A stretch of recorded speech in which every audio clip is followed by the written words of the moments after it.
It starts with the dust, that fine, red dust that coats everything in Ironwood Ridge, Montana, the kind of dust that settles into the creases of your hands and never really washes out, reminding you that the land owns you just as much as you own it.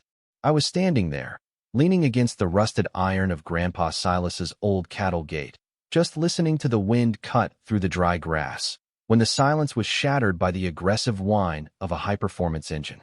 A silver Mercedes G-Wagon, polished to a mirror shine that looked obscene against the rugged backdrop of the valley, came tearing up the gravel easement and skidded to a halt inches from my boots. The door swung open, and out stepped a woman who looked like she had been cut from the pages of a high-stakes corporate magazine and pasted into my pasture by mistake. This was Victoria Sterling, the self-appointed queen bee of Summit View Heights, the pristine, million-dollar homeowners association that had sprung up like a fungal infection on the border of my family's land. She adjusted her Prada sunglasses, marched up to me with a clipboard clutched like a weapon, and shoved a stack of violation notices against my chest before I could even say hello. "Tear down this gate.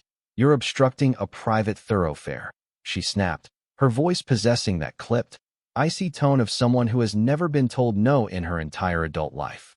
She was talking about Grandpa Silas's road, a track he had carved out of the bedrock with a rented bulldozer and his own sweat back in 1959, the same road her entire subdivision used to access their exclusive clubhouse, a road they had been driving on without a single legal right-of-way. I didn't yell, didn't throw the papers back in her face. I just nodded, tipped the brim of my cap, and walked back to my truck, because what Victoria didn't know, what she couldn't possibly understand from her ivory tower, was that the county surveyor was coming the next morning, and when she realized where her McMansions actually sat, Summit View Heights was about to get a very expensive geography lesson. "My name is Jackson Jack Mercer. I'm 52, a semi-retired electrician living on a fixed income, and 8 months ago I inherited 1,000 acres of the most beautiful, rugged ranch land in the state, a legacy that I never expected would turn into a war zone.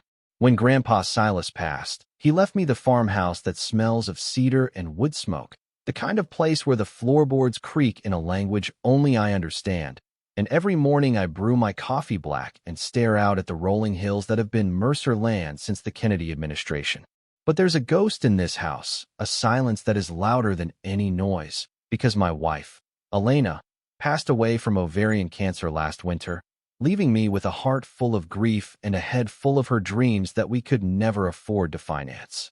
Elena was the best of us, a woman who wanted to start a scholarship fund for the trade school kids in town, the ones who had calluses on their hands but empty pockets, yet we barely scraped by, and now I'm sitting on land worth maybe $2.3 million, but living on Social Security checks that barely cover the electric bill. The only constant in my life, other than the ache of missing her, is the natural spring that bubbles up from the limestone aquifer, feeding the creek that runs through the valley, a source of pure, ice-cold water that my grandfather tapped into back in '64. That water is the lifeblood of this ranch, and it's exactly where Victoria Sterling decided to stick her knife. She looked at me that day by the gate, sneering at my work clothes, and said, "Your little hobby farm is blocking our residents' access to the Sapphire Creek Country Club," waving a hand dismissively, as if my family hadn't been bleeding into this soil for 60 years. I'm a man who keeps things simple. I carry a small, weather-beaten field journal everywhere I go, a habit I picked up from the old man, tapping my vintage Parker pen 3 times before I write anything down, a ritual that keeps me calm when the world tries to push me over the edge. Elena used to say I was too polite, that I let people walk over me to keep the peace, and maybe she was right. But standing there watching Victoria treat my grandfather's legacy like a nuisance, I felt something shift inside me, a hardening of the spirit. She demanded $5,000 in legal fees and the removal of the gate within 30 days, or she would slap me with a $50,000 lawsuit that would obliterate my savings and force me to sell the ranch just to pay the court costs. She knew exactly what she was doing, engaging in financial warfare against a widower who she thought was too broke to fight back. But she made a critical error in judgment, because you don't push a man who has nothing left to lose. A week later, a process server handed me a nuisance complaint filed with the county, heavy with legal jargon about unlawful obstruction of established public easement and willful interference, phrases designed to terrify me into submission.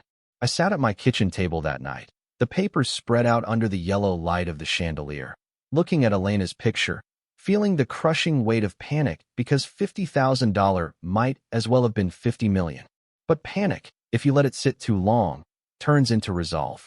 I remembered Grandpa Silas telling me that the courthouse basement held more secrets than a confessional booth, so I drove down to the county records office, paid $25, and spent the entire day inhaling the smell of old paper and stale coffee.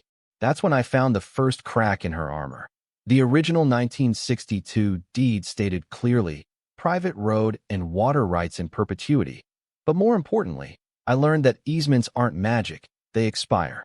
The clerk, a woman named Mrs. Higgins who had been there since the dawn of time, whispered to me like we were co-conspirators, "Honey, that HOA easement agreement was temporary, signed in '98 for construction access, and it expired in December of last year."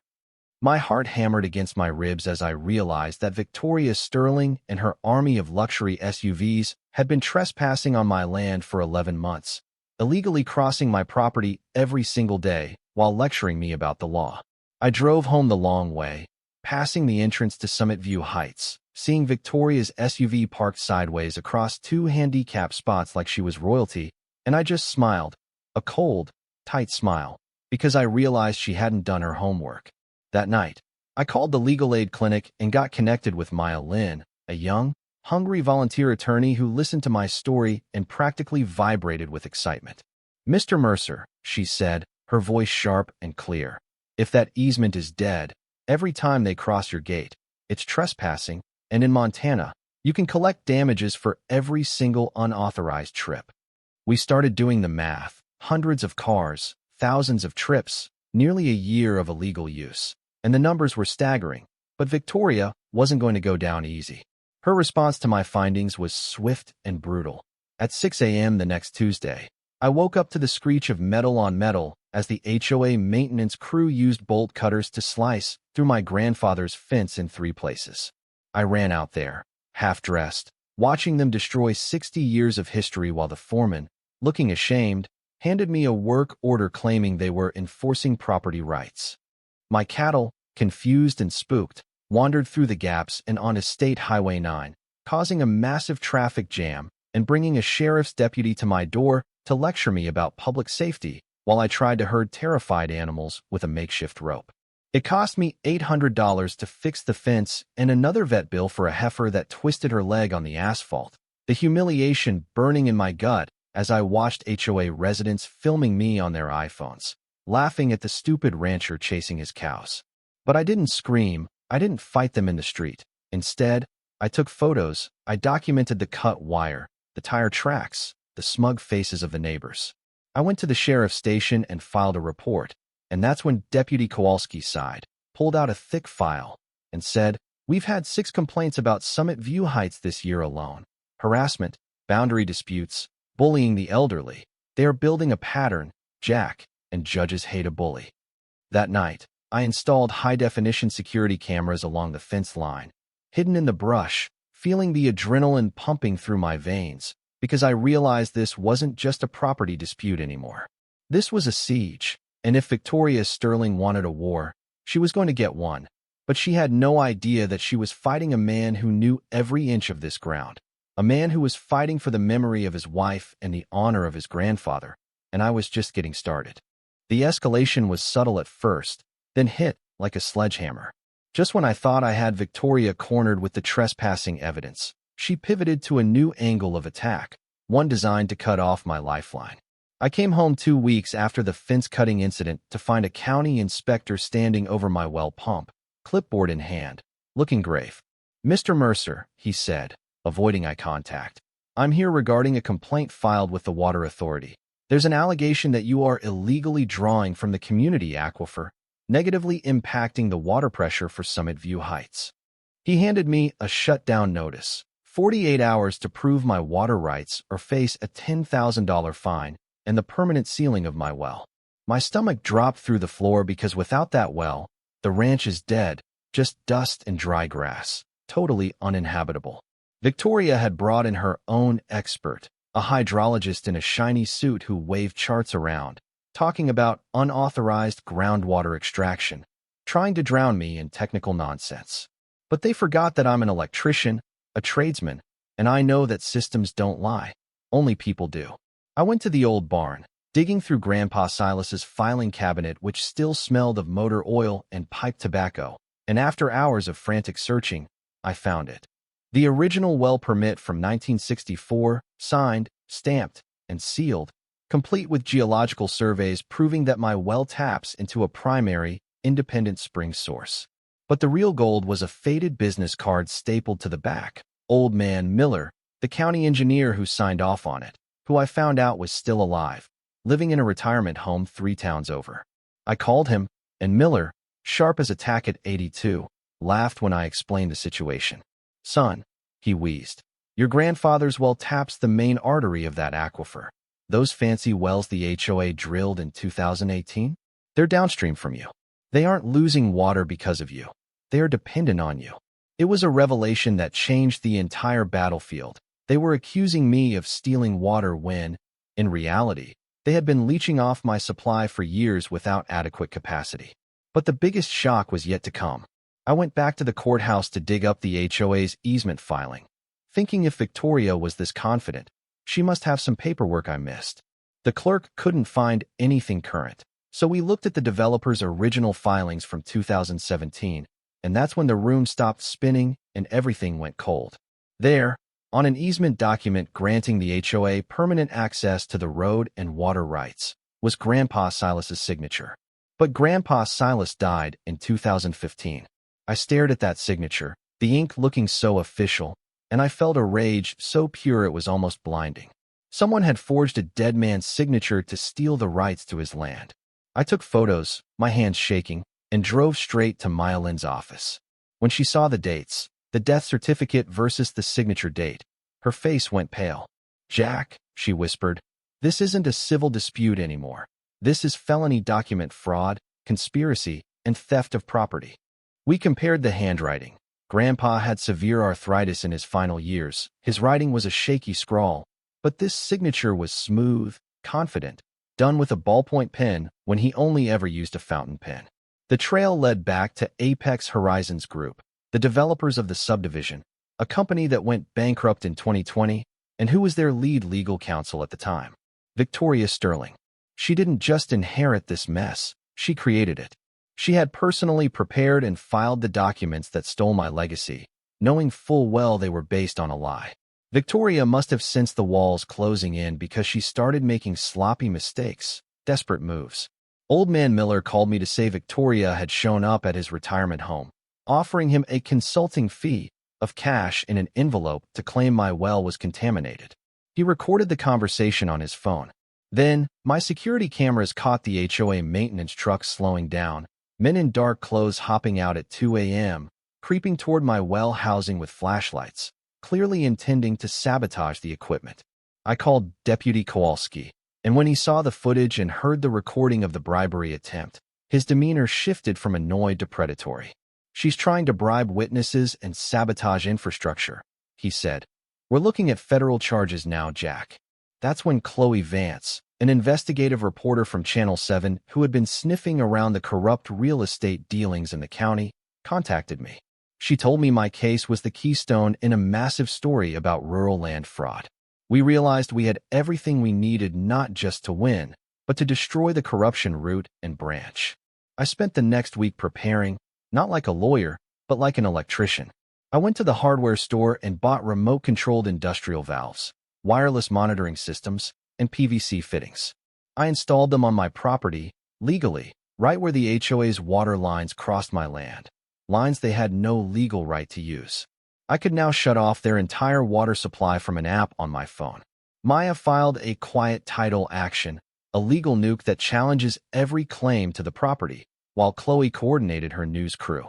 The trap was set for the upcoming HOA board meeting, where Victoria planned to publicly humiliate me and demand my surrender. I visited Elena's grave the night before, tracing the letters of her name on the cold stone. "They stole from him even after he was gone, honey," I told her, the wind whipping around us. "But tomorrow, They're going to learn that you don't forge a Mercer's signature and walk away clean. I wasn't afraid anymore. I was the storm waiting to break. The community center was packed tighter than a church on Easter, the air thick with the smell of expensive perfume and nervous sweat. Thursday evening, 7 p.m. Summit View Heights had turned out in force, 150 angry residents wondering why their water pressure was fluctuating and why this crazy rancher was harassing their beloved leader. I parked my beat-up Ford between a Lexus and a Porsche, walking in with nothing but my grandfather's battered leather briefcase and my phone. Victoria Sterling stood at the podium, flanked by a phalanx of high-priced suits from the city, looking every inch the victorious general. She launched into her presentation, projecting slides that painted me as a rural terrorist, a greedy obstructionist costing the community thousands. "Mr. Mercer is holding our community hostage," she declared, her voice booming, "and we must take decisive legal action to protect our homes." The crowd murmured in agreement, casting hostile glares at me sitting in the back row. Chloe Vance and her cameraman were tucked in the corner, recording every lie. Victoria was building to her crescendo, demanding a vote to fund a massive lawsuit against me. I checked my watch. 7:30 p.m. I pulled out my phone, opened the control app, and tapped close all valves. It took about 30 seconds. The plumbing in the community center groaned, a deep, shuddering sound that vibrated through the floorboards. Then, the hiss of the water fountain in the hallway died. A murmur of confusion rippled through the room as phones started lighting up, texts from babysitters and spouses back home saying the taps had run dry. "What is going on?" someone shouted. Victoria froze, her eyes scanning the room until they locked on me. "This is sabotage," she shrieked, pointing a manicured finger. "He's cut the water. Call the police." Deputy Kowalski stepped out from the shadows near the exit, crossing his arms. "Ma'am, I'm right here. Maybe you can explain to these folks why you're using water that flows through Mr. Mercer's property based on documents you know are fake." The silence that followed was absolute. I stood up, walked to the front, and connected my phone to the projector system Chloe had secretly prepped. The screen changed from Victoria's graphs to a split-screen image, Grandpa Silas's real signature from 2014, shaky and frail, next to the bold, forged signature from the 2017 easement. "My grandfather died in 2015, I said, my voice steady, ringing off the rafters. "So unless he came back from the grave to sign Victoria's easement agreement 2 years later, you are all living on stolen land." The room erupted. It wasn't just anger, it was the shock of betrayal. Victoria stammered, trying to weave a new lie, but the visual proof was undeniable. Chloe's camera light bathed her in a harsh glare as Deputy Kowalski stepped onto the stage, followed by 2 men in windbreakers that said FBI. "Victoria Sterling," the deputy said, loud enough for the back row to hear, "you are under arrest for conspiracy to commit wire fraud, forgery, and attempted bribery of a public official." I watched them handcuff her, watched the facade of the untouchable queen crumble into a weeping, terrified mess. I took the microphone one last time. "I will turn the water back on right now," I told the stunned residents, "because I'm not the kind of man who punishes families for the crimes of their leadership. But we are going to negotiate a new deal. A fair deal." I tapped the button on my phone. The water rushed back into the pipes, a sound like applause. The aftermath was a landslide. The HOA board resigned en masse within 48 hours. The settlement negotiation was brutal for them, but life-changing for me. We settled for $75,000 in back damages for the trespassing, and a binding agreement where the HOA pays $500 a month for legal access to the road and water, with strict conservation limits. Victoria is currently serving a 4-year sentence in federal prison and has been disbarred for life. But the money, that was the real closure. 6 months later, I stood on that same stage, but the mood was different. It was the inaugural Elena Mercer Memorial Scholarship Ceremony. We used $50,000 of the settlement to create an endowment for local kids wanting to learn a trade: welding, electrical, plumbing. I watched 3 teenagers, kids with calloused hands and bright eyes, walk up to accept full rides to the technical college, and I felt a weight lift off my chest that I hadn't realized I was carrying. I drove home that night, the stars hanging low over Ironwood Ridge, and I sat on the porch with my coffee. The road was quiet, marked now with a respectful sign that read private property, Community access granted. The war was over. I had saved the land, honored the dead, and secured the future. But it makes you wonder, doesn't it? If I hadn't found that one piece of paper, if I hadn't known how to check the records, Victoria would have won. She would have crushed me and never lost a wink of sleep. How many other people out there are losing their homes right now because they trust that the people in charge are telling the truth? Is justice something that exists naturally, or is it something you have to force into existence with your own two hands? Tell me what you would have done in the comments below. Would you have settled, or would you have shut off the water? And don't forget to like and subscribe for more stories where the little guy hits back.